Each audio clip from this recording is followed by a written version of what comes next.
Okay. It's a beautiful image. It's very powerful. Hmm. Yeah, it's very, very powerful. Okay, so we're live. I'm just gonna give a brief introduction. So thank you for stopping in at Nine World Chronicles tonight with myself, my co-host Siba Tennis Tillman, and tonight we have Brother G, the author of the book of Memnon, the Shades of Memnon, a series that we've been talking about recently. So I wanted to thank you first for coming on, taking the time to come on and talk to us about your book series. I appreciate you letting me be on here. Tennis has told me about what you guys have been up to for a while. I've been real busy. I haven't been able to really take a good look at it till recently. And after I did, I like what you guys are doing. Well, thank you. We definitely appreciate that. I'm gonna tell you the reason we got into it. Obviously, Tennis has been talking to me about the series, and I was very impressed by it. I ordered the book series myself, and I just happened to send some. I said I'm gonna get this for my mom. I don't know what the occasion was, but I sent her the books, and somehow we got them off of Amazon. So anybody listening, you can get the books off of Amazon. Somehow Right. she got 2 copies of book 1 and didn't get a copy of book 3. Right. And I said, okay, mom. I said, all right, I'll get you straight, okay. And my Right. mom was like, hey, she checked me the other day. She's like, hey, I ain't got my book 3. What's the problem here? And I said, I'm sorry.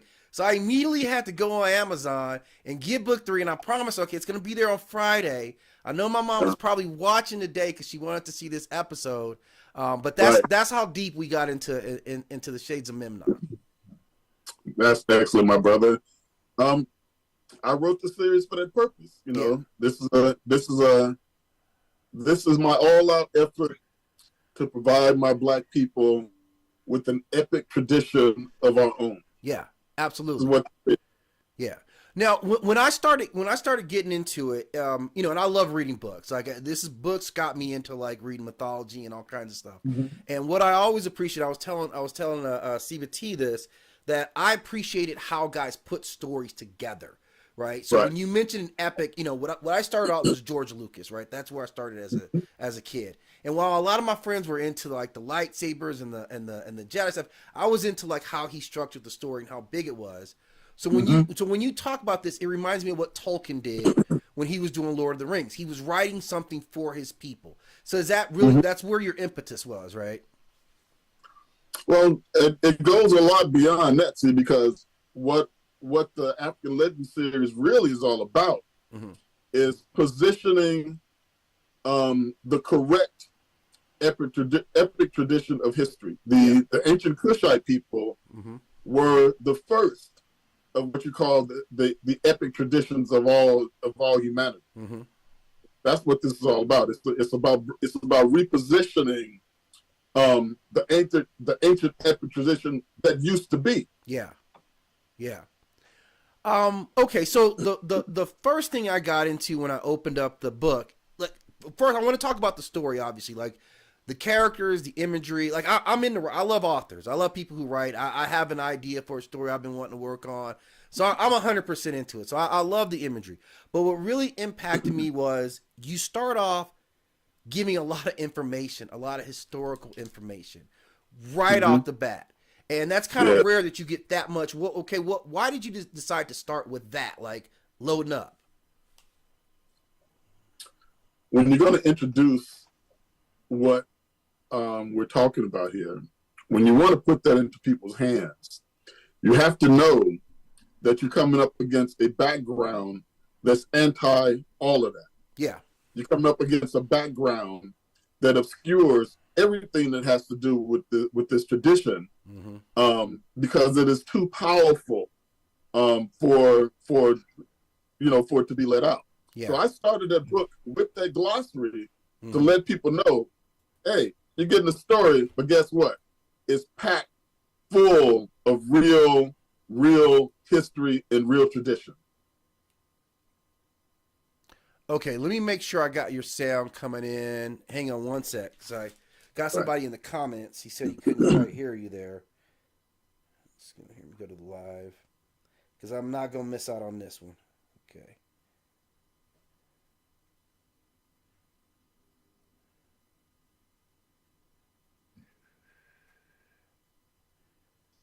Go. Come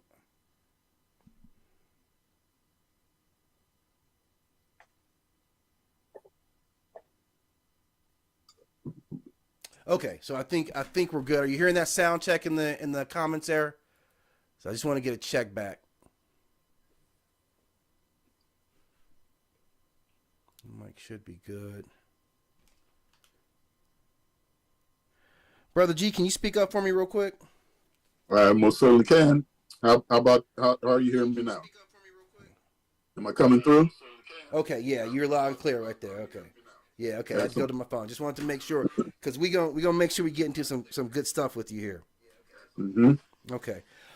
So again, for people who are kind of new to the series, if I'm summing this up right, like where you're taking is coming from the figure Memnon, who we know of in, or some of us know in the Greek epic, right? The story of Troy, and you continue the story through his lineage, to his son, who had never met him, right? Mm-hmm. Okay. Tell me what's significant about Memnon himself as a figure. There's a lot to it. It's like a layered cake. Mm-hmm. For one thing, Memnon was a tradition. He wasn't one guy. Okay. He was one guy who came through history as a tradition that sort of got kind of coalesced into one guy. I'll give you an example. In Chicago, there's a place called the United Center. Yeah. Mm-hmm. And in front of the United Center, there's a big statue of Michael Jordan. That's right. Yeah. Now, in 1,000 years, after everything is fallen down and crumbled into dust, so 2,000 years after everything is gone, yeah, somebody might dig up that statue. Yeah. They might dig up that statue, and they might say, "Hey, is this not the Michael Jordan, the mighty NBA warrior who hit 100, points in one game, and he invented the skyhook?" Yeah. Of course, he didn't do that. Right. Dr. G did that. Yeah. All right. But after all that time, what happens is the accomplishments of a group of people get sort of fixed on a legendary character who sort of encapsulates all of those, the tradition of that people or of that group. Yeah. And that's what Memnon is. You can even tell it in his name. Memnon means immortal in 3 different ancient languages. Okay. In the ancient Kemetic languages, Memnon means mem. Mem is a seed. Yes. Most people know the seed is like a coriander seed. It's a black seed that's known for its medicinal purposes in ancient Egypt. Na means to go. Un means living. Memnaun in ancient Kemetic means the black seed that goes on living. That is a very powerful name. And in ancient Greek, his name means forever living. That's what the name Memnon means. Mm-hmm. So you got cats like a well-known dude from Greek mythology. His name is Agamemnon. Yes. Now this is a later white guy who came after the Memnon tradition was created. Okay. And he named himself Agamemnon, and Aga means very in ancient Greek. Wow. So he was trying to ride on the Memnon name by calling himself Very Memnon. Yeah. It's like me calling myself Super Jordan, right? That's right. That is correct. Now, in the ancient, what you call ancient Asian, the lands of the Kushites over in Asia, we talk about the Sumerians. Yes. And the Elamite people, the people that were the pre-Babylonian people, all right? His name means forever regenerated. And in fact, there's a famous temple over there that bears his name also. Okay. So Memnon is a tradition that is attached to several different ancient cultures. And when you dig down deep, you find out that all of these cultures are or were propagated and began by people that they call the ancient Kushites. Yes. Memnon was of the Kushite tradition. Mm-hmm. Now, the Greeks called them Ethiopians. That's correct. That was their name for the Kushites. Mm-hmm. But they called themselves the Kushites, and the Greeks called them the blameless Ethiopians. Yes. The most favored of the gods. So, based on that, it seems like, we know Greeks drew heavily on African culture and society. That doesn't seem like people talk about that, right? So, Right. so for instance, okay, first of all, why is that the case that we cut off that African connection, although we see their ancient writers Right. talking about them? Right. You're talking about something that was not extant. It was not popular up until the Middle Ages when they started the Atlantic slave trade. Yeah. Actually, anybody who had what you call a classical education among white people, right, from ancient Greece all the way on, Mm-hmm. if you were in possession of what you call a classic education, you knew about Memnon, Yeah. and you knew about the Ethiopians, and you knew about how great and exalted they were.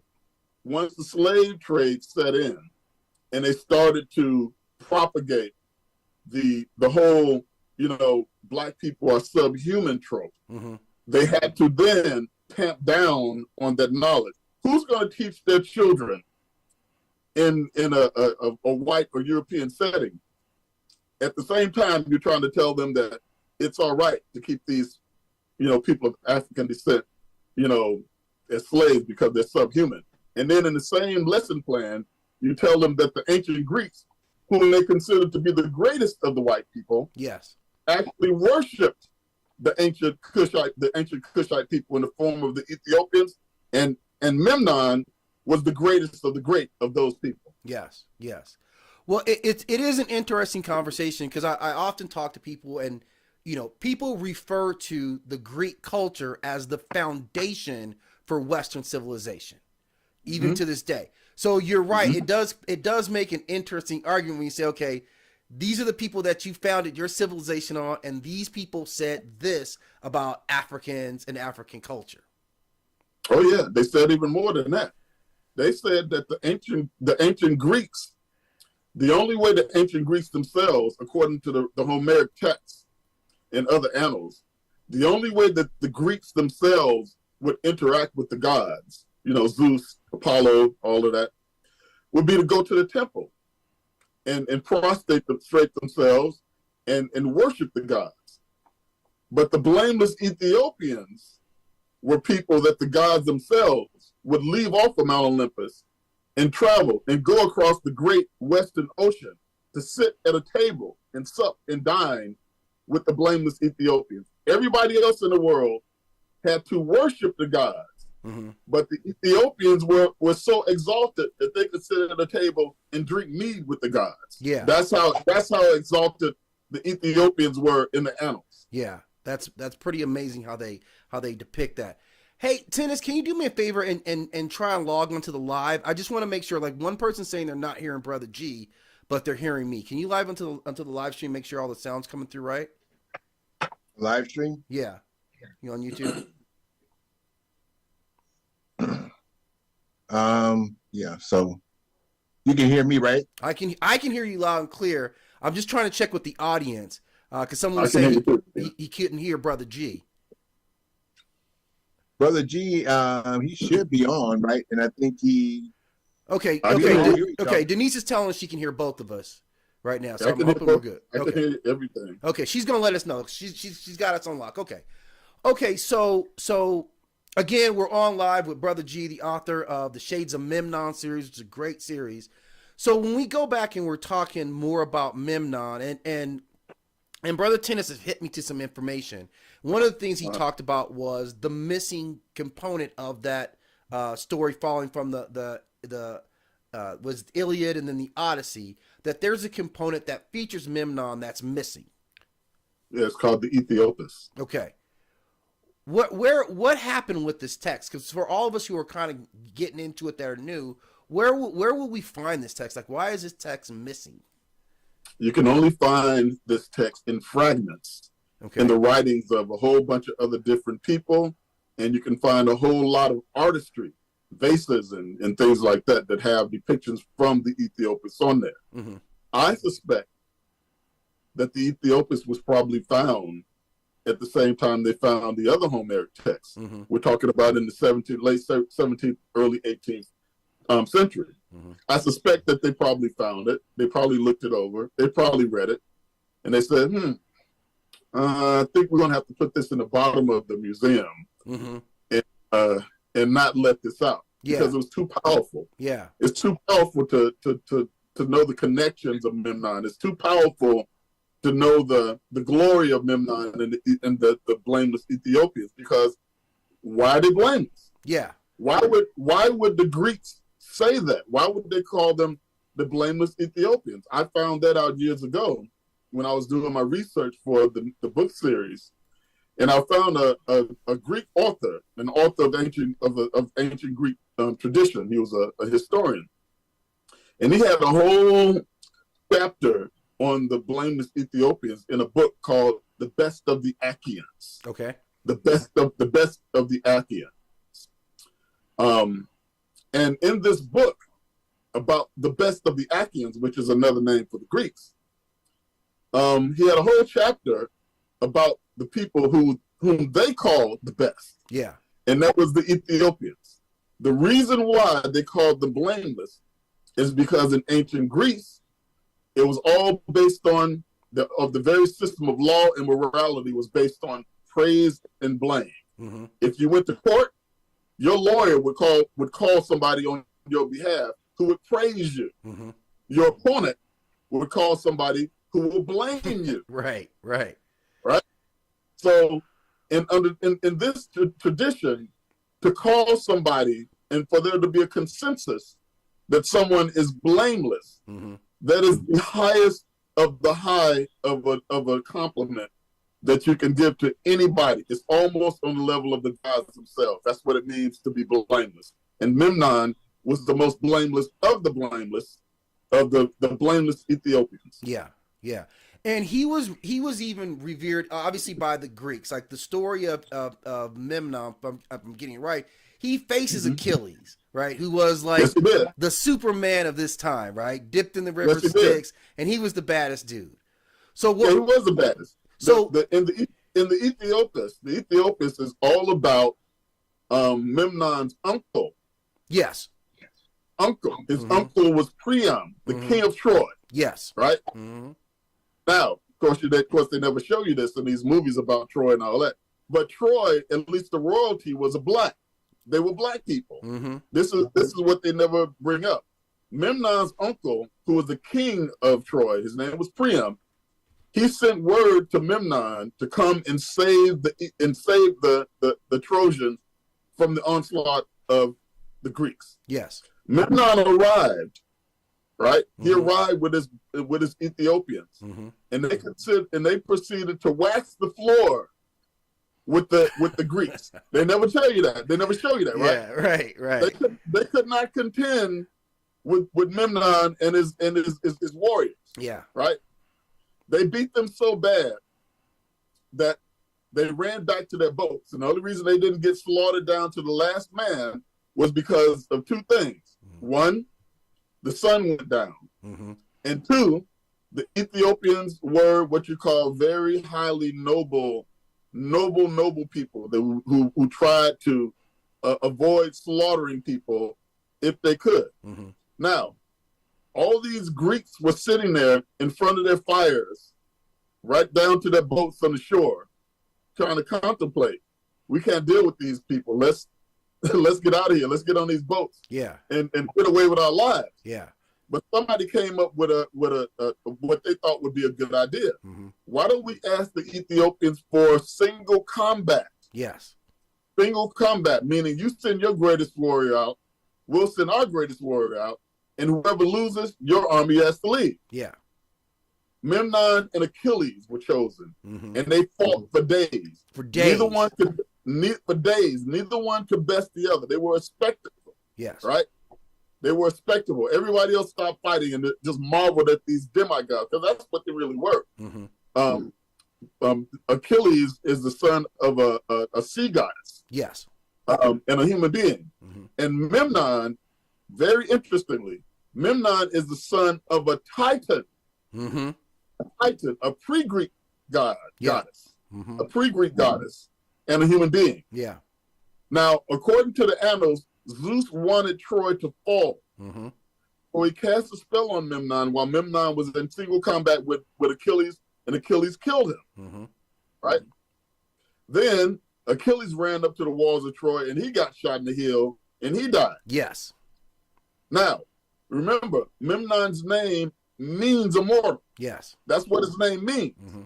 So, according to the annals, when Odysseus goes down into the depths of Hades, the Greek hell, he sees not Memnon there, he sees Achilles. Right. Right. In hell. Yeah. And Achilles says to him, to Odysseus, I would rather be a pauper on earth than be a king in this place of suffering shades. Yeah. Suffering shadows. Now you have to ask yourself, what was going on with Memnon at this time? Mm-hmm. At this time, Memnon's mother, who was Eos, the goddess of the sun, actually a pre-Greek goddess, she and the very forces of nature took human form. And they went before the throne of Zeus and they complained. Mm-hmm. They said, how could you do this to Memnon? He was as exalted as any of you gods. He did not deserve the fate that you put upon him, being the king of the gods. Mm-hmm. So Zeus said, you know what? You're right. I got my way now. Troy is fallen. So I will revive Memnon. Yeah. He revived Memnon. He brought him back to life. Furthermore, he told Memnon, you're now amongst the immortals. You can live here with us and drink ambrosia and chase wood nymphs for eternity. Right. And Memnon said, no, I decline this offer. You are not my people, Mm-hmm. and you're dishonorable. I will go back to where my people come from, Okay. which is across the great Western Ocean, what we call the Atlantic Ocean, Mm-hmm. or the Ethiopian Ocean. I will go back across that ocean to where my people live, and there I shall dwell in my eternity. So what I just recounted to you was from a book called the Ethiopians Mm-hmm. that was written around the same time as the Homeric text. And it was written by a dude named Octanos of Miletus. Okay. And Miletus is in Turkey, Mm-hmm. right? It's around the Black Sea area. There's a lot of legends about Memnon and Ethiopians over in that area also. There's a lot going on, which I'll tell you about that area of the world. That's the reason why there's a lot of Ethiopian lore Mm-hmm. about that area of the world. But Memnon's whole tradition is all about what they saw in the ancient times. They saw people who were unkillable. Mm-hmm. They witnessed human beings that were so exalted. The Ethiopians were people that you can go, and they were known for their righteousness. They were known for their maturity. They were known for their nobility. They were known for their great health and their great beauty and their great stamina. They were known for being totally superior human beings.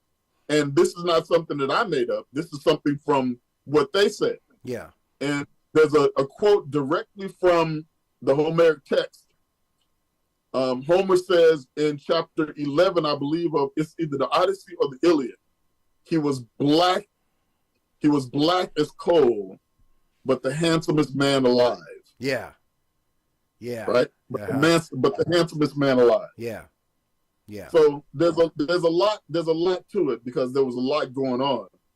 Since I wrote that book series 20 years ago now, right? Mm-hmm. Since I first put that book out way back then, there's loads of other information, loads of other lore, loads of other history pertaining to the blameless Ethiopians that I've uncovered, which I will bring out in future books.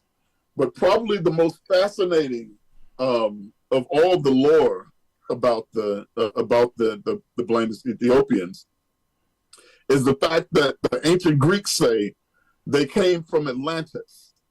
They were Atlantean people. This is what the ancient Greek traditions say. Okay. They came from the same area, Mm-hmm. the same area across that great ocean, where there's a writer who wrote about 1 or 2 BC. Mm-hmm. He's in my third book here. This is book 3. Yes. And this book 3 is called African Atlantis Unbound. Yes. African Atlantis Unbound. Yes. And you see it has the Olmec warrior. I see that. statue on there, I right? see that. And that is because Memnon himself was an Olmec warrior. Oh, okay, okay. Right? Memnon yes. himself was an Olmec warrior, and the Olmec warriors are the people of Atlantis. Wow. Wow. Okay. So me and brother Tennis have talked about this a lot as we've kind of been prepping our shows, right? And one of the things that we know that are super hot topics, like if you really want to get some people upset, you talk about the Olmec lineage from Africa, or you talk about Atlantis in terms of Africa, right? So those are two areas, and to me, what I found, and you mentioned it when you talk about where these cultures ultimately came from, all sourcing back to Kush. You talked about the Zai people, right? Who ultimately this was China. This is the Yellow River civilization. You talk about the Sumerians, right? Who came from there, which really makes sense, right? And then the Olmec civilization. So we're hitting the three biggest points, and to me, that was the information that really got me into your series, because you came right off the cuff and put that down and gave a lot of us who make these arguments online real ammunition. Yes. Here's how you have to look at things. You have to look at things based on what's going on and what's been going on over the past several hundred years. And you have to look at things in a way that will allow you to see through the fog.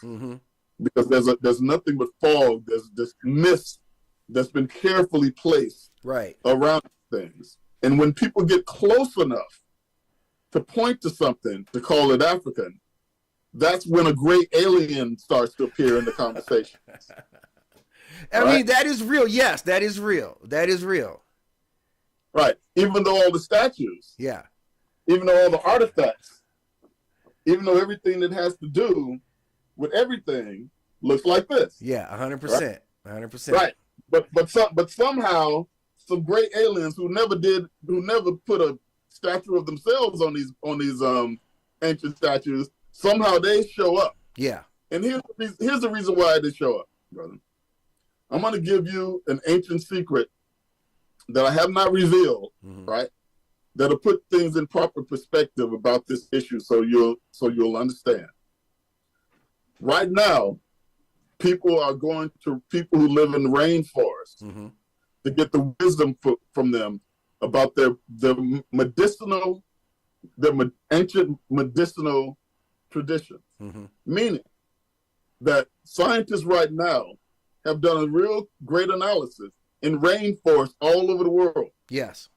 And they found out that there's no way with known science that these people could have access to, no way with known Western science that these people could have access to the vast healing knowledge that they have about those plants, right? You cannot, there's too many poisonous plants. There's too much that will kill you dead. Right. But you can't even force people at knife point to taste enough of those plants in the rainforest just for you to do trial and error. Right. Because they would all be dead. Yeah. When you ask these people invariably every single time, how do you know which one of these plants to mix with what? Yeah. How do you know which one of these mushrooms will kill you and which one will not? How do you know about these mix and matches of some plants where you have two harmless plants and they know how to put them together to make them either super potent for healing or make them super potent for killing somebody? Yes. How do you know this? Yes. Invariably, these people always say, the spirits of this forest taught us these things. The spirits of the forest taught us these things. Now, all of these civilizations, before they start to, vary off and change and kind of, warp into different types of people, all of them were African people to start. Yeah. Way back hundreds of thousands of years ago, before anybody else in the world, they were all African people. Yeah. Yeah. These people discovered the great tradition that has to do with African people and our resilience all the way up until now. Yes. And that is tapping into the natural forces of this universe that are beyond what you would call the verbal. Yes. They're beyond what you would call the mathematics. Until you develop a priesthood that develops mathematics and that develops science based on these ancient connections to nature. Right. This is the origin. This is the origin of everything that has to do with the ancient Kushite people. This is the reason why they were able to do the things that they did. This is the reason why, in some cases, Black Americans are able to do the things that we do. Once we tap into this, then we'll be able to actually move mountains as we used to do so. Right. You know, back in the day, because we have access to things that they don't understand. I'll give you two examples. A lot of people have gone to someone who's done acupuncture on them. Right. Right? Okay. Now, up until recently, meaning the last maybe 10, 15 years, Western scientists said, no, this is just fiction. There's nothing about this that's real. Even though Chinese people and other people have been doing stuff like this for, a long time, we still don't believe it because we can't see it. Right. Well, they found out that this is really actually real, and it really has real effects, and it really does help people or harm people depending on what you want to. Right. Now, you got to ask yourself, when you go, if you've ever been in an acupuncturist, place or business like I have, and you look on the wall, you see a map. You see a map of the human body with all of these lines running through it. And I asked my acupuncturist years ago, who made that map? And he said, I don't know. I don't know who made the map. Yeah. Well, maps, my friends, are not made by people unless you can see what you're mapping. Right. Right. So someone in ancient times had to see what you're mapping. Yeah. And you'll find little snippets of this in Shades of Memnon. I'm sure you've come across it, where Memnon's blades have the ability to cut your aura. Yes. Which he can see because of his special spiritual training. Yes. Right? And which other people can't see. Right. So you find Memnon, his blade swish right close to you. You go, you missed me. And he just smiles and watches you fall down dead. Yeah. Yeah. Right? Yeah. It's based on this ancient knowledge. Yes. Well, okay. So the interesting part, like we talk about, the Kemetic people being the source for all these other cultures. And you do a really good job of drawing that in. As you get into the story, he's being introduced to people from various cultures, and we're seeing their impact, the impact of these Kemetic teachings, right? So my okay, so especially with like let's say like Chinese culture, right? I've got a Buddha statue downstairs, right? And the Buddha's got the bumps in his head. He's got twisties on his head, right? Nobody talks about that, right? Right. And then we see the Olmecs, right? And the Olmec's head, and they've got braids, and they got big lips.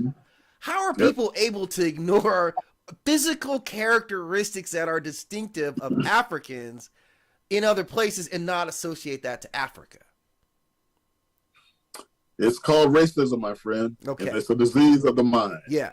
Yeah. It is a disease of the mind. Racism will make you see something that's not there. Yeah. Racism will make you imagine something that never happened. Thank you. Racism will even make you look at your own self in the mirror and not see what you're seeing. Yeah.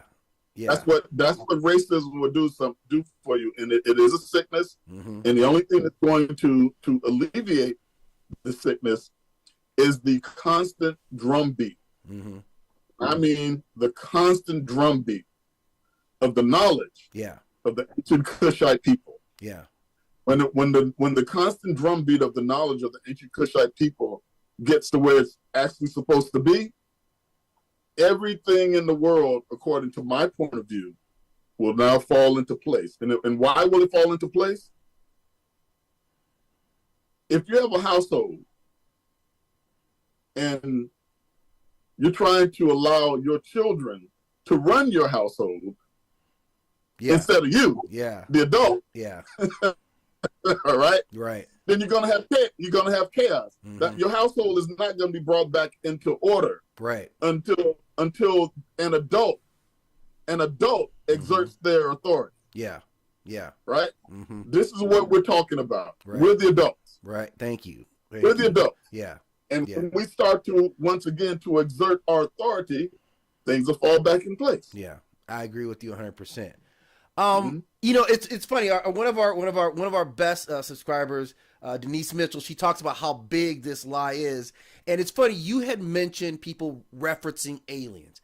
There is an author named of Eric von Daniken who dedicated his whole career to saying everything that was ancient that they did not understand came from alien cultures. Right? He talks about Naphtali. He talks about the building of the various pyramids around the world. So when we talk about how big it is and how much information we have to push back on, that's really the scope of it. I mean, this guy must have written, what is it, like 6 books that are basically saying all these same things.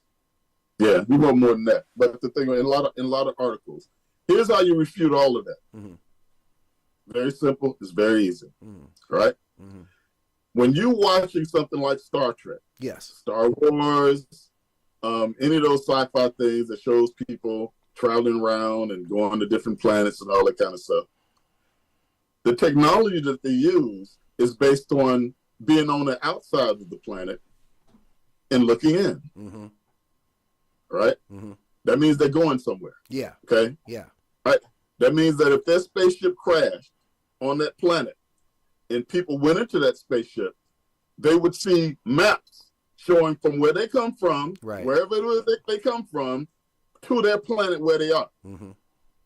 All around the world where these people claim that these aliens landed, somehow, mysteriously, they made maps of the cosmos based on us looking out. Okay?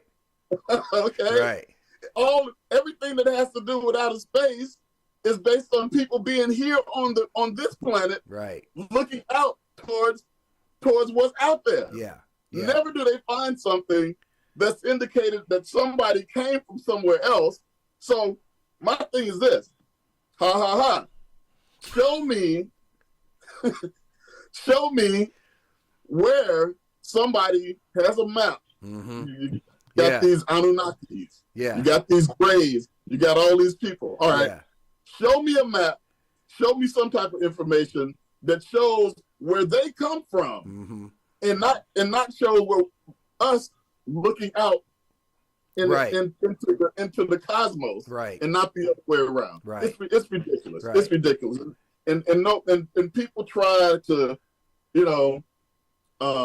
go all kinds of ways out of the way to try to keep engaging these people and try to, glean something from their writings and all that kind of stuff like that. That's right. You can't glean anything from their writings because it's like it's like you're talking to a 3-year-old. Right? It's like you're talking to a 3-year-old who's talking gibberish. Right? And that's what that is. If you claim somebody comes from somewhere else and you don't have this star maps to tell you where they come from. Right. Because they would have had that. Of course they would have had that. Everything has to do with people living here and looking out to the stars, not the other way around. Okay, so that brings me back, obviously, like to the Dogon tribe, right? And the significance of them having knowledge of celestial bodies, right, like Sirius B, long before we had Hubble telescopes, right? Is that the kind of knowledge that you're talking about, or that viewpoint of the world? That is the kind of knowledge that we're talking about. It's about being grounded here in the seed planet. So your Earth is the seed planet. Okay. Right? And from the seed planet, you go out.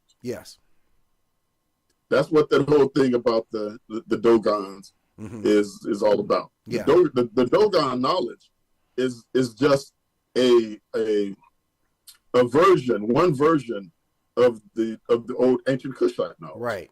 Okay.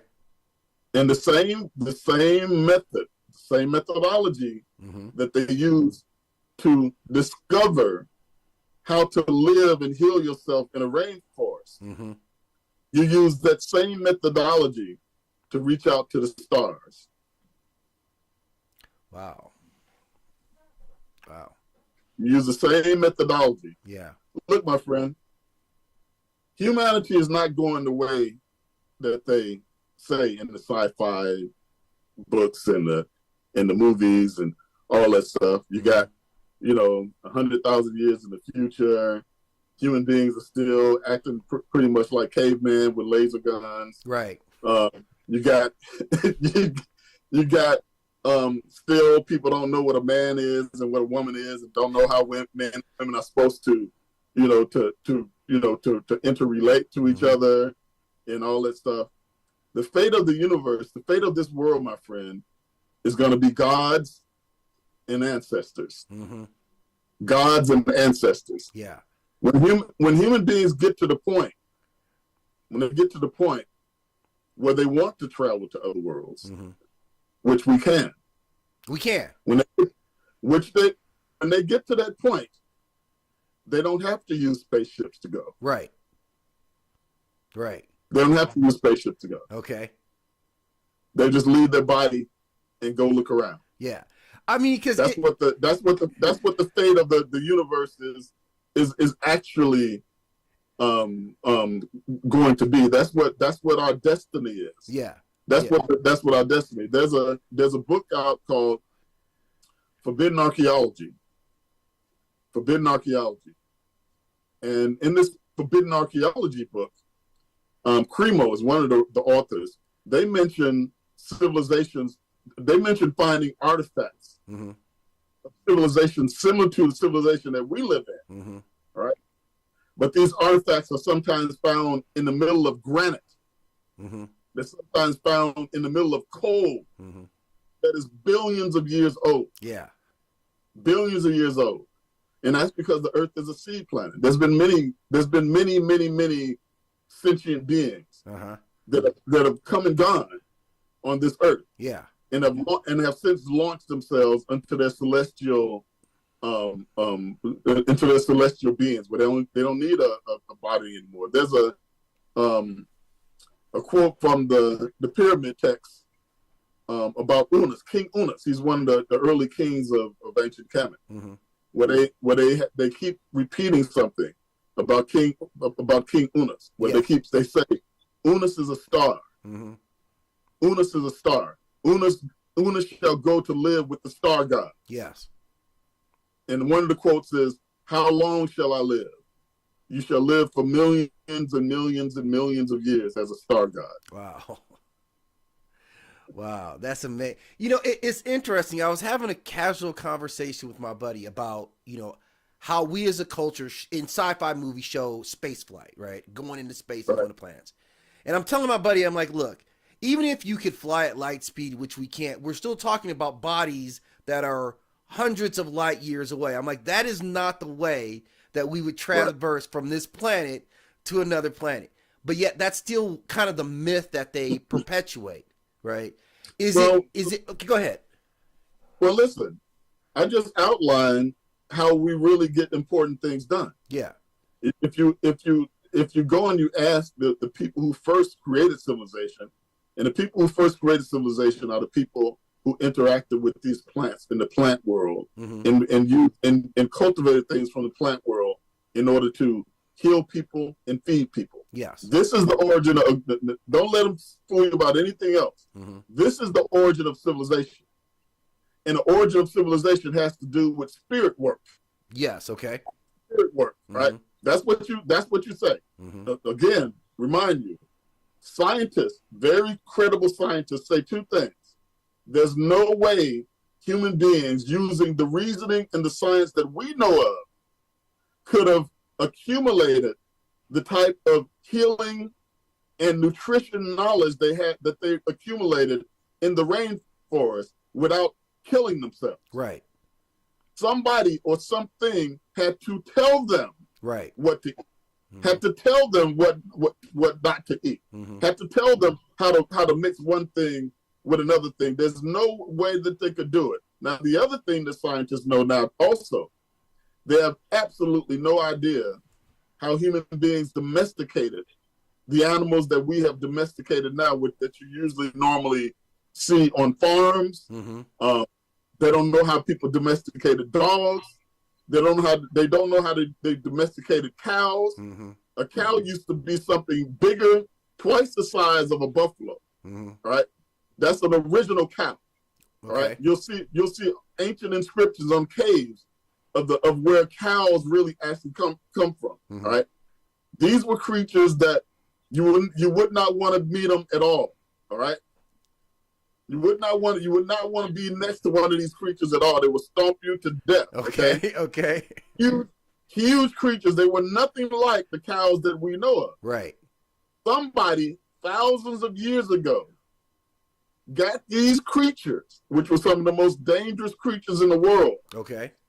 They got them to stop fighting against humans and to come among humans and let humans breed them.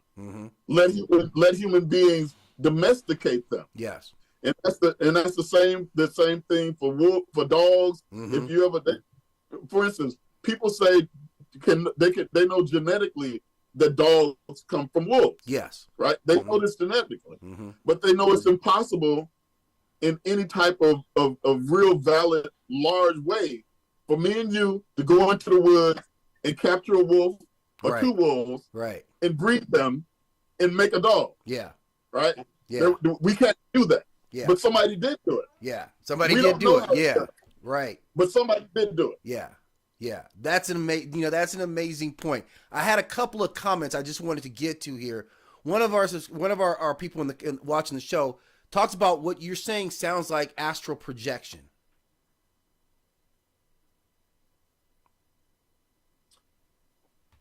That's the European term for something that is much more natural to human beings. Okay. It's not astral projection. Yes. It is just another. It's just another form of being, way of traveling. But it has nothing to do with the word astral. It's just a means and a tradition where you can shake loose from your human body, all right, and then you have another body. Yeah. If that other body is strong enough, then you can do things with it. Okay. Right. Okay. But there's certain things that you have to do that will make that body able to do it. So tell that person, if they want to use the term astral projection, they can, but that's not the African tradition. The African tradition, if you look at the ancient Kemetic walls, you'll see the ba bird. The ba bird is usually a human being it shows a bird creature with a human head that's hovering above a mummy. Yes. That is that person's what we would call astral body moving around. Yes. 100%. Yeah. Okay, someone else in the comments was just mentioning about, a lot of the information you're referencing or how this information came down is why black people are such great inventors. Do you see that connection between our past and kind of how are we still hanging on to some remnants of that creativeness, that intelligence? There's a very interesting study that just came out. You can go to you can go to Google, or better yet, go to YouTube and just type in something like Neanderthal brain or Neanderthal hominid and human brain. And what they found out is that we human beings, okay, the difference between us and the hominid people that came before us who did not survive, particularly the Neanderthals. The difference between us is that one enzyme, I forgot what enzyme that is, but one enzyme was activated in our brain that made it so that our prefrontal, our third eye area, is more developed. Yeah. Is way more developed than these other creatures are. The whole purpose of being upon this earth, and this is the reason why you see many of the people in Africa wearing crowns, where something comes out of this area right there. The whole purpose of existence on this earth is to grow this. Okay. It's to grow that. Okay. And when you grow that, the first thing that you'll get is what you call fluid intelligence. Okay. That's the ability to solve problems, novel ability to solve problems, a lot of times with things that you never encountered before. These are people that think fast. Yeah. These are people that are the problem solvers. These are the people, they're not necessarily the smartest people. What they are is people who have fluid intelligence. They're the people that you want to be around when disaster strikes. Right. Because the real smarty pants people, by the time they get through calculating, everybody's drowned or burned up. Right. Meanwhile, the people with the fluid intelligence have figured out this little nook, this little cranny, this little thing that will save everybody. Yeah. If you are able to develop a priesthood, that's based on creating human beings with this fluid intelligence, then you have the ancient Kushite people. Yes. You will have the ancient Kemetic people. You will have what African Americans have been up until recent times, the greatest inventors in the Western world. Yes. That's someone in the comment had just directly mentioned that. And that's pretty amazing. So again, we're back with Brother G. We're talking about the Shades of Memnon book series. It's an incredible series. You can get this on Amazon. So as you started to get into the story, like in the first book, you start off talking about them being invaded, right? The invaders from the north, right? The north. Which is a significant thing, because when people want to look back at what they call Egypt, they want to claim all that history that comes before it, right? And I've often said this was an area that was invaded. America is not what America was 500 years ago. There were different civilizations, right? So I felt it was really important that you start off talking about that, because that establishes this is where, at least the way I see it, you can tell me if I'm wrong, this is where Egypt started, but prior to that, this was Kemet. Am I right in assuming that? That's correct. And not only that, but prior to that, there were various ancient Kushite cultures.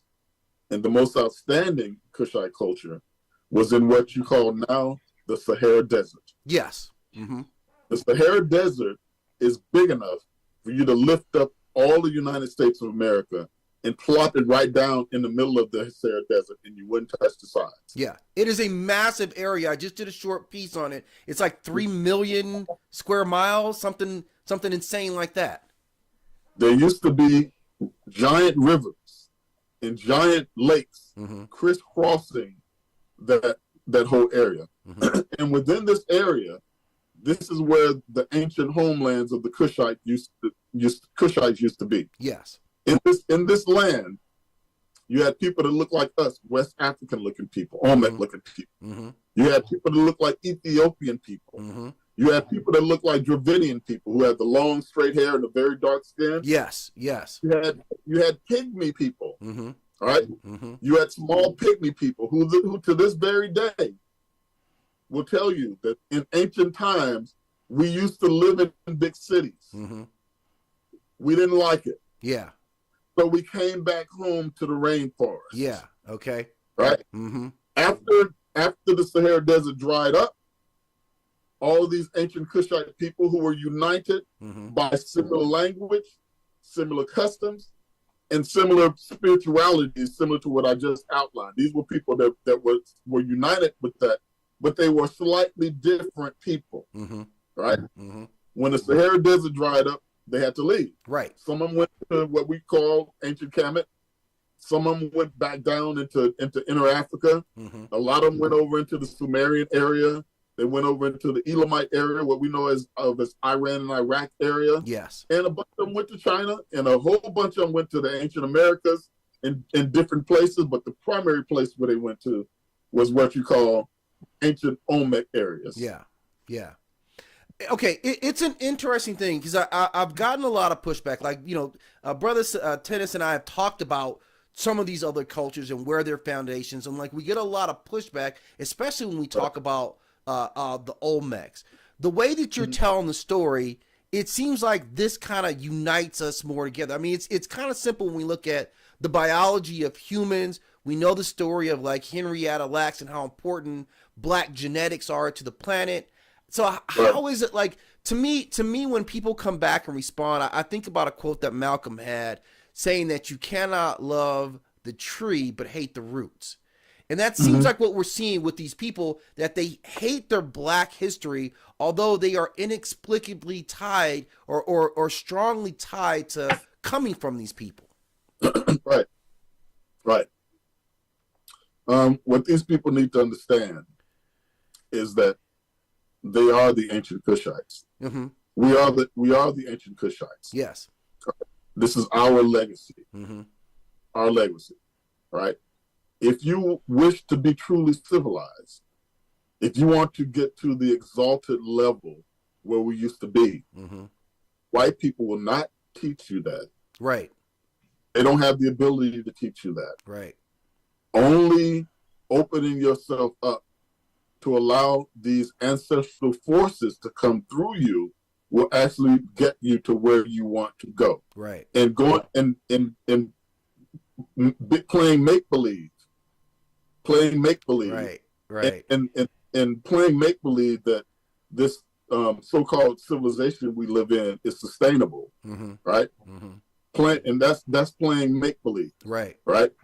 So the bottom line is, you're either going to be Kushite or you're not going to be. Yes.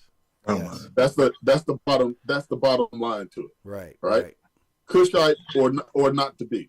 Do you know white people, as much as people admire Europeans and want to be on their jockstrap about everything, right? Yeah. Do you know that the people in this world who have the lowest sperm counts, who have the lowest fertility, who have the lowest rate of replacing themselves, are the people who consider themselves and other people consider them to be the most successful. Yeah. These are European people. Yeah, absolutely. Everywhere European people step their foot, they do things to the environment and to themselves, right, that make them end up like this. Yeah. Meaning they live that what they're living is an anti-life lifestyle. It only looks good. Yeah. It only looks good. It only looks like they're doing something. But Right. in reality, if you are canceling yourself genetically, you're not winning. Right. And if you try to be like them, right? If you try to be like them, instead of exerting your ancient Kushite legacy, then you'll go out with them. Right. Your lineage will be dead. Right. You will die and you will be gone. Yeah, There's absolutely. no choice. Yeah. You have to be Kushite or you're not going to be. Wow. That's all it is to it. Yeah, yeah, absolutely. Now, it's interesting that you got right to the point about like your own, like we're talking about like your genetic survival, something, Dr. Frances Cress Welsing really focused on in her book about the root of a lot of racism is rooted in your lack of ability to reproduce, your low sperm count, you're not able to replace your numbers. And we're seeing that in a lot of modern cultures right now throughout Europe, and even for a segment of them here, their lack of ability to reproduce. I started to interpret what she was saying as this is kind of the root cause for what racism is, because they understand in a mixed genetic pool, the dominant genes went out. Am I correct in that assumption? Dr. Frances Cress Welsing was very wise. Yes. She was very, very wise. But what a lot of people like her left out is there's an out. Okay. There's an out to all of this. Mm-hmm. All right. White people do not have to be genetically wiped out. Yes. Okay. I don't want to see them genetically wiped out. Mm-hmm. I don't want to see any human beings on this world genetically wiped out. Right. All right. Mm-hmm. There's a reason why the Creator created everyone Yes. on this earth. Mm-hmm. Okay. And the more worldwide genetic diversity that we have, Mm-hmm. the more chance we have of surviving if some type of disaster, goes down, or some disaster happens or whatever. Right. Right. The out is for us to reassert our adulthood once again. Yeah. So the conversation that you and I are having, right, Mm-hmm. is a conversation that leads to us reasserting our Kushite adulthood. Right. Right. And once an adult, a true adult, establishes himself in the room, the kids will now pay attention. Right. Right. Right. That's how this is how we get. This is how we solve these problems that we're getting here. Yes, yes, yeah.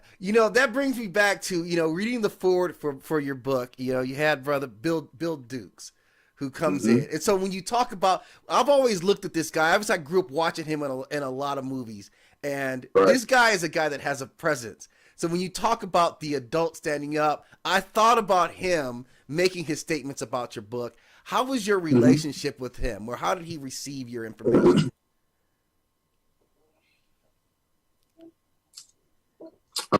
I met Bill Duke because I and he are two men Mm-hmm. who exert our Kushite maturity. Yes. That's the reason why I was guided to him. Mm-hmm. Bill Duke was in Chicago at the same time I was there at the time writing my book. Mm-hmm. I heard about him being at the Sahara Museum in Chicago, and he was on a list that I had, Mm-hmm. a list of people that I said I was going to meet to further my projects. Yes. I got in my car, my old jalopy car back then. This is 1997. Okay. And I drove to the DeSalle Museum. I went into the auditorium. He was speaking. Then he signed books for a couple hours. He had a book out at the time. Mm-hmm. And then he came out on the lawn at the DeSalle Museum and was standing there just letting people talk to him. And they were trying to give him the headshots and, get signatures from him and everything. At the time, I didn't even have enough money to even buy a book from him, Mm-hmm. to actually even get close to him. Yeah. I was standing against a tree looking at a vast crowd of people surrounding him on the grass. Mm-hmm.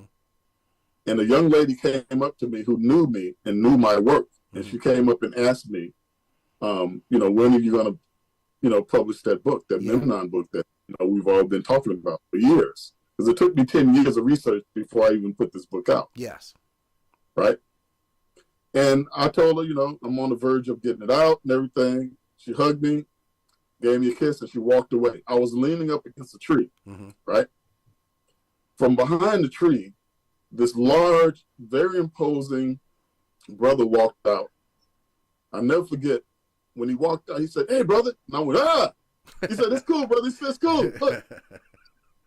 Yeah, he was wearing a beautiful suit. He was a large dude, man. He was as big as Bill Duke, maybe Yeah. a little bigger. And he said, "Look, man, I heard what that young lady was saying to you." He said, "You need to meet Bill Duke right now." Yeah. And I said, I looked over at the crowd and I said, "Well, yeah, it would be good if I would be able to meet him, but look at that." He said, "Look, man, I know Bill Duke. I was in the movie. I was in a movie that he did as an extra. Mm-hmm. I can get you to meet Bill Duke right now." He grabbed me by my shoulder, walked into the crowd, and just started shouting, coming through for Mr. Duke." Yeah. And people got out of our way. Yeah. He pushed me up to Bill, said, "Bill, you got to talk to this brother." And we started talking. And by the time we had finished that conversation, he had agreed to write the introduction to my book. Right. And while we're talking, I was wondering, like, why are all these people not why they just stop jocking him? You know, why are they being silent? Why are they not, you know, trying to intervene with being him talking, man? Right. Because I was looking at the corner of my eye, and everybody was like in awe, man. Everybody was just standing. It was like a science fiction thing where everybody stands still but you. Yeah. Yes. And so I was kind of wondering what was going on. And so I took a look behind me, and the brother that brought me there was standing over me with his arms crossed, and he was scanning the crowd. And the look on his face said, "Do not F with him." Right. Right. And they didn't. Yeah. And they didn't. Yeah. That's amazing. So you know, we talked for a little while. Then the crowd behind Bill Duke, because his back was to the street. The people behind him, there was a murmur behind him, and then somebody got out of a car and walked up through the crowd. The crowd parted once again, and it was the actor Samuel L. Jackson. Yes, my man. Yes. Samuel L. Jackson walked up, and when he walked up, Bill turned around briefly, looked over his shoulder, and he said, "Hey, Sam, hold on a minute." When he said, "Hey, Sam, hold on a minute," and he turned back to me, there was a collective gasp that went throughout all the crowd. That's right. Everybody the look on their face was like, "Who is this guy? Yeah. Who is this dude putting Sam Jackson on hold? Right. Who is he talking to? Who is this dude?" Yeah. So Sam watched us talk for a couple minutes, and then Bill said, "Look, I got to cut, got to run." Sam was here shooting the movie, The Negotiator. Okay. Yeah. And we're supposed to go and hang out. So as they started walking away, Sam Jackson put his hand on Bill's shoulder and said, "Hold on a minute, man. I got to talk to this brother." And he walked back to me and he said, "Look, brother, I only listened to this a small part of what was your conversation, but I could tell you have something that's really, truly extraordinary. Here's my information. When you get to the point where you want to really do something with your work, you know, contact my people. Wow. You know, I would like to work with you." So after they got in the limo, everybody crowded around me and said, "Hey, who are you, man? Did you take my head? Yeah. Who are you? So the guy that brought me there said, "He's not taking any questions. No questions." Right. And he pushed through the crowd once again, man. Walked me back. He had to literally push people away from me. Yeah. That's an amazing story. Walked me back to my car, and he, you know, make sure I got in my car, make sure nobody messed with me. He shook my hand. He said, "Brother," he said, I don't have to tell you good luck." He said, "There's something about you and about your work where I know you're gonna go very far." Yeah. And he shook my hand and he walked away. That was the last time I saw that brother. Yeah. That's amazing. I'll put it this way, brother. All right. I can tell you many, many stories. I'm connected to my ancient Kushite maturity. And every time I need one, a Memnon gets sent to me. Wow. Yeah. Including the Memnonian brother that brought me to you, which is Tina. Yes. Yeah. Now, I wanted to focus on something that I know he particularly likes, okay? There's a lot of warrior culture in this story that as the young Memnon is going through, he gets developed. How much of this is, I know the answer, but I want you to explain to the audience, how much is based on like our actual culture? It's all based on ancient Kushite culture, both from being strong from without and being strong from within. Yes. It's all based on. It's based on when you go down to all over Africa, you see nothing but warrior cultures stitched in to the very fabric of all the cultures, down there. You got the Nuba wrestlers who would absolutely destroy any type of wrestler that you see on WWE or any of that type of thing, man. Yeah. They could not contend with these brothers. You got brothers in Ethiopia who have a stick fighting tradition that is just beyond belief. Yeah. Right? They have a stick fighting tradition. You have all kinds of traditions. Man. You have a boxing tradition in West Africa and Ghana that is just awesome. Yeah. And if you take a look at these traditions, right, and then you examine some of the things that we see here, like Muhammad Ali and his rope-a-dope. Yeah. Right? Yes. There are brothers over there right now who are doing that, and they've been doing that for a long time. Why? Because they don't want to get hit. Yeah. You know. Yeah. Okay. Yeah. You know, and when European boxing, man, until black people changed it, was based on standing there and just pounding away at each other until somebody falls. Right.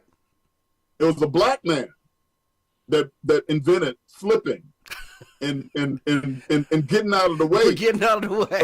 Of fists. Of getting out of the way of fists. Right. Before he came along, white people would just pound away at each other. There was one brother that I'm not doing that. Yeah, yeah. And Okay? that revolutionized.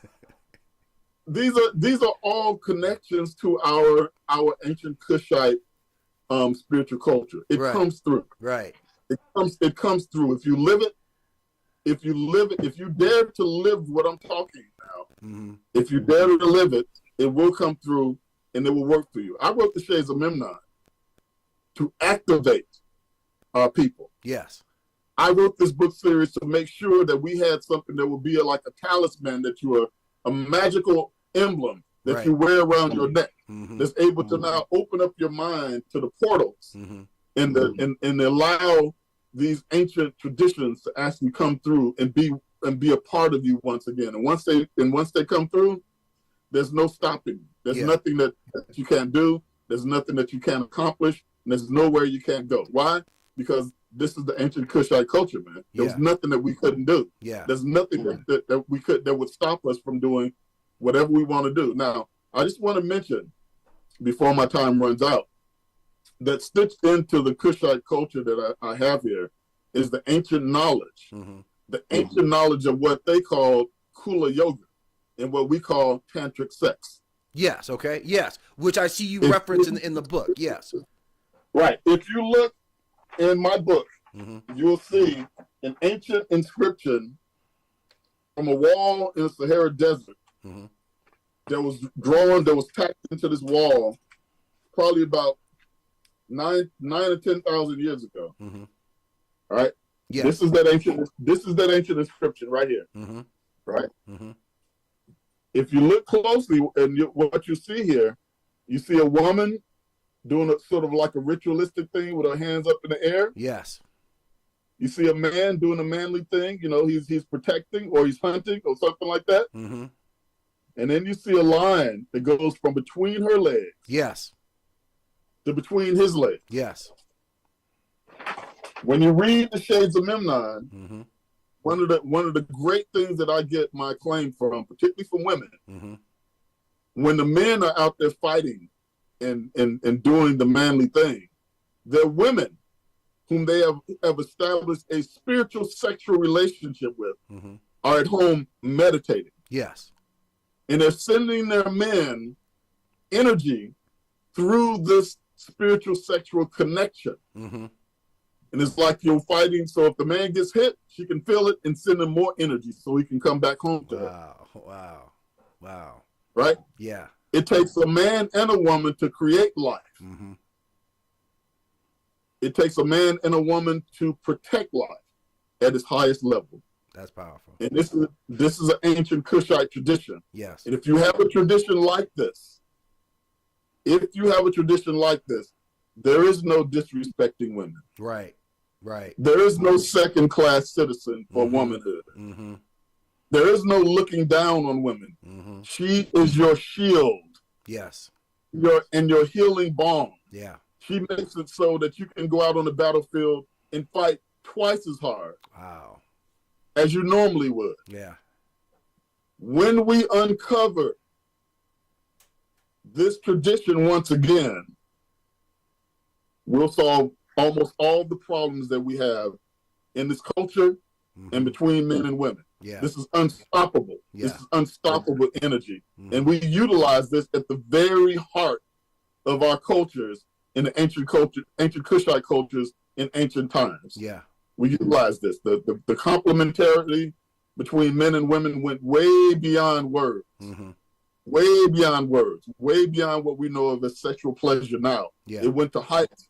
It went to this is the very nature of God upon this earth. Wow. The unity of men and women. Yeah.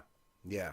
And you do a brilliant job, like the passage where you talk about as Memnon is going through his transition, that is a heavy part of it. When we see that, we get to kind of experience that with him and how it comes through. The other thing that you put in there is that he also has to have discipline, which is something that seems to be more related to male energy. Now, Siva T always talks about this, about kind of mastering that male energy. How Right. do we start to get that component back? There's a book called by a Chinese guy named Mantak Chia. Mm-hmm. Mantak Chia. And when you read his book, Cultivating Male Sexuality, it shows you the basic foundation of cultivated civilized manhood. Mm-hmm. And I'll tell you exactly what that is. It is the ability to have sex, retain your semen, Yes.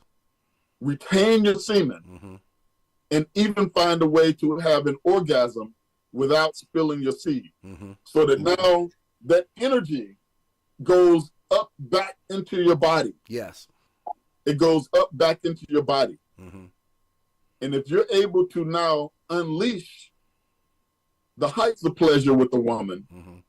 while you're tamping down on your pleasure and reining it in Mm-hmm. to that extent, if you're able to do that, then what you have right there, my brother, is the foundation of male discipline. Wow, that's very powerful right there. That is extremely powerful right there. Thank you for that. So, I just wanted to interject. This is just outstanding. In book one, we didn't talk about it yet, but the making of the two swords, of course, the swords of Sekhmet we have there. Yes. Mm-hmm. And so the making of the weaponry and just a little bit about, of course, Ankar Ashin, and of course, there's a little bit about the fighting ability and the Nubians and stuff. But I mean, of course, we have the first book, as you can see, he's fighting the werewolves in that scene with that picture with the swords. Yes. So, Shepsu, can you just elaborate on that a little bit? Put that picture up again. Mm-hmm. The werewolf. This one here, was there another one? That's it. Yeah. This is another variation of what the Great Sphinx is trying to tell us. Okay. The foundation, one of the other foundations of civilization, is the subduing of the conquest of the animal within you. Mm-hmm. Memnon is fighting a pack of werewolves Yes. under full moon, Mm-hmm. and he has no fear Yeah. because he has conquered the werewolf within himself, Yes. right? When you do that, it enables you to move past the ability of the animal within you to make you feel anything that's less than your best. Mm-hmm. You're able to harness and control the animal within you, because we have animals. We're animals, right? We're animals on a physical nature, Mm-hmm. but we're much more than animals. We are gods in the making. Yeah. Yeah. And once you assert that, right? I'll give you for instance. There are such things as negative spiritual forces that exist in this world. Mm-hmm. There are such things as ghosts. There are such things as not exactly demons the way that people actually portray them. Mm-hmm. But there are such beings as things that are, you can say, created by the mind, the twisted minds of men that can somehow take form. Yeah. Right? if you have been taught what Memnon is exerting on this picture right here, if anything like that pops up, you can just say one word of power, and those creatures will bow down to you and back out away from you. Yeah. All right. Uh-huh. Why? They cannot touch you. They cannot harm you. They cannot do anything to you, because you have conquered the area in yourself that would allow them to do that to you. Right. Okay. Right. Yeah. People unleash what they call thought forms all the time. Mm-hmm. Thought form is a physical manifestation, mostly of something negative. Sometimes it's something positive, but it's a physical manifestation of something that somebody's into, that a bunch of people are into, that gets a lot of energy, and is manifesting it from the imaginations of human beings. Mm-hmm. Right? These are not real creatures; they're pseudo creatures. Mm-hmm. All right. They're not real, but they only exist because people believe in them. Right. In this picture, Memnon says, no way are you creatures who are beneath me Right. going to get me to be scared of you, going to get me to the point where I have any type of fear at all in you. And that's part of what the Shades of Memnon is about also. It's about conquering that great the great darkness, right? The great animal, the great beast within yourself. It's that, once again, along with how you get along with women, along with how you get along with the planet. Once again, this is all the foundation of real civilization. And if you look at white Western civilization, you'll see why. Yeah. that it's not that we're not living in what you call a real civilization. Right. Two things real quick. So first I had to give a shout to my mom. I told you my mom was going to be here, and she's not joking about her third book in the series. Mom, it's going to be there on Friday. Okay, I get the tracking number for you. The other thing, you had mentioned white civilization and culture. Does that sound like, is this, now the term came up was Antichrist.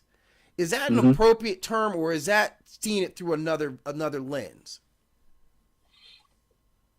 It's not a term that I use, and I don't think it's a term that anybody should use, because if you say Antichrist, then you have to acknowledge that there actually was something as Christ. Yeah, right. in a way that people, in a way that people imagine him. The real deal is Set. Okay. Yes. Set. Okay. This is what we're really talking about here. Set. Yeah. Right. There's no such thing as an Antichrist. There's Set. Set is a combination of your most aggressive tendencies combined with some kind of lame reasoning for you to do wrong, utilizing those aggressive tendencies. Right. In the Star Wars tradition, you call it the dark side. You call it the Sith. Right. This is what these people. This is what in modern terms that you could call it. Now, the way we would deal with it, okay, the way we would deal with it is we would create artwork and imagery, all right, that shows the greatest part of us defeating that part of us. Right. Yes. So you would have a picture of Heru. Yes. The great tradition of your stability, of your ability to conquer all these negative forces within you, showing him stabbing Set, yes, or defeating Set, right? That puts a trigger in your being. It puts a trigger in your being so that you'll be ready. You'll be automatically ready to do that. You'll recognize Set for what it is, and you'll be ready to unleash your Heru upon that aspect of yourself, and then in certain cases upon maybe other people. Yeah. Who are deserving it. And that's where you got the hero. Yeah. Hero comes from Heru. Yeah, makes sense. Yes. Right. Yes. That's the original word where hero comes from. Heru's job is to subdue that which would destroy you. Yes. That's what Haru's job is. That's what any hero's job is, to do that work. Yeah. Yeah. You know, okay, one last thing. I know we're getting short on time, but obviously Siba T still teaches himself this fighting style that comes from. How has it survived from ancient times to now that, you know, we've got Siba T and I'm assuming some others who are still teaching this right now? How did it survive all these years? I'll give you two answers. The first answer is, it is a tradition that if you look at the traditions of other things that are still around, like pancration in Greek, like some of the other, Nuba wrestling, like some of the stick fighting and all that kind of stuff like that. It is just a spiritual manifestation of our inherent Heru-ness, right? Right? You got that.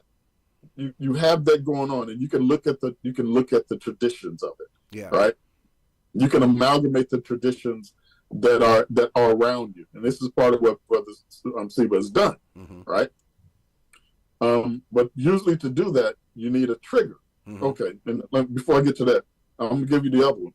The other one is this: if you open yourself up to it, if you are dedicated to conducting yourself as the authority, as the Kushite in the room, if you're dedicated to bringing that out in you, those ancestors who actually know those things will move upon you. They will give you visions. They will give you guidance. They will open up things to you that normally would not be opened up to anyone, and you'll find yourself in possession of this knowledge because it'll drop in your lap straight from the ancestors. But you have to be ready. Yeah. Yeah. And this Brother Tinas has a little bit of both. Yeah. Right? He has a little bit of both inside of him.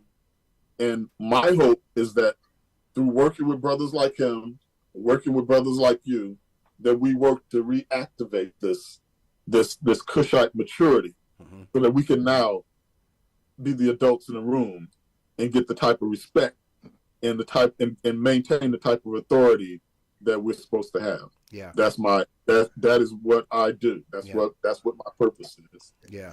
So to interject with that real quick, I just wanted to say I'm really glad he put it. I mean, it was perfect. The knowledge that we have is just like the glue to everything else that comes together. If you look at the walls of Beni Hassan, Ramses III, if you look at all of the history of the combat arts, I mean, I took wrestling in high school for 4 years, right? And all the wrestling moves that you see, even though it's American wrestling, it's the same moves you see on the walls. Yeah. I was in, law enforcement, and we did all types of defensive tactics, all types of these things. And I found out there's remnants of everything that's in the art is all the stuff I've already been doing for the last 30 years. So when you see the remnants of all these things, the Pankarashin is like the glue that brings all these things together and puts it together to what we know as it be the art today. So I guess, am I saying that right, Chips? You're saying exactly right. And I will add something else to that. A little wisdom from a true martial arts master who gave me his nod and gave me his wisdom way back when I first started doing this work, right? Mufundishu Talona was his name. He was from the Kupigan Nguni Federation. And one day he told me, when I was really, really drilling him about this whole thing, about, where martial arts comes from and how to manifest it and all that kind of stuff. And he said, listen to me, young brother. He says, there's only so many ways that the human body can move in self-defense, right? You might think like an octopus, but you ain't got 8 arms. Right. Right. There's only so many moves that the human body can do.